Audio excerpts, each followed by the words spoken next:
Una delle cose più clamorose che si possono ammirare all'interno di questa galleria del motorismo, mobilità e ingegno veneto è senz'altro il motore di Bernardi.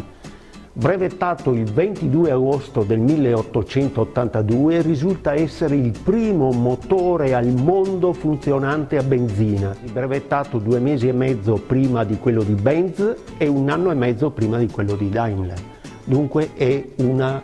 rarità assoluta che noi possiamo esibire. Interessante è pensare che questo motore è stato progettato su una carta completamente bianca, non c'era nulla assolutamente prima di questo, se non il motore a vapore che nasce 50 anni prima, per cui bisognava inventarsi e pensare tutto, e questo motore ha tutto quello che ha un motore moderno. Il cilindro con il suo pistone, la biella che funziona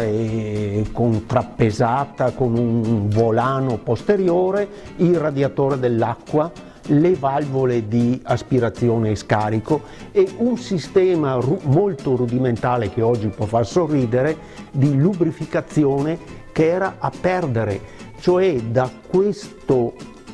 barattolo, diciamo, riempito d'olio che era il serbatoio, venivano giù delle goccine che andavano a lubrificare i vari punti vitali del motore. E questo antenato proprio del motore a scoppio viene poi naturalmente